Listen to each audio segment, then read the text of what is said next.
here today with the Train XL80. It's a mid-efficiency furnace, very typical of mid-efficiency furnaces that are produced somewhere between 1990 and 2010. I'm going to be going through a few things today in terms of what to check for if your furnace is not working and the process that a mid-efficiency furnace goes through from the start to the finish of its cycle. And these things are things that anybody can do at home with a little bit of practice. First thing you have to do is to take the covers off of the furnace. Most furnaces have two panels. One top panel that usually has grills in it to let the air go through for combustion, as well as a sealed solid bottom cabinet, which is where your air blower is located. Most of models, regardless of brand, you have to lift up and then take out, and that's how you take off the top panel. The bottom panel for the furnace, for the purposes of the demonstration here, needs to stay on. All high-tech, mid and high-efficiency furnaces have what's called an emergency turn-off switch that I'll demonstrate later. And if the bottom panel is removed, that emergency switch pops out and then everything is shut off for the power and nothing will work for testing purposes.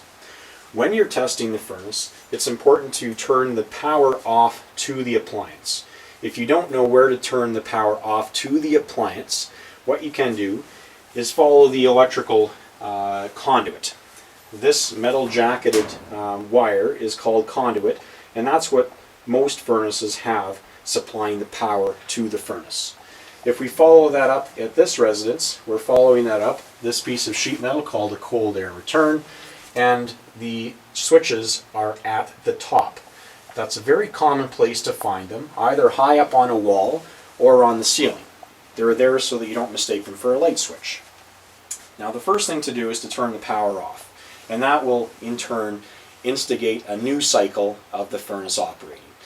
This furnace has been turned off, and I'll now turn it on to demonstrate what should happen.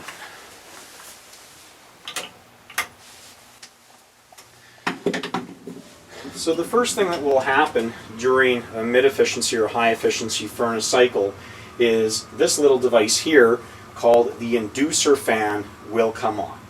If this Inducer Fan does not come on within a period of 2 minutes upon turning the power on, there is something likely wrong with either the fan itself or the electronics sending power to that. If that comes on, the next sequence of events is an igniter, a hot surface igniter as they're known, which will glow very, very bright orange or red. After that is sensed, the gas will come on, and that gas is ignited by that hot surface igniter.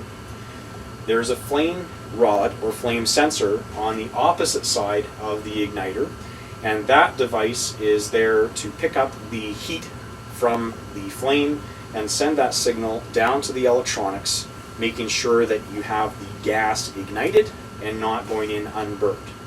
And that's the sequence of events. After all of that is happening, then your air blower, which is located on the bottom of the furnace, will come on and distribute that hot air through your home. If your furnace is working correctly, they will all go through that same cycle and your furnace is working.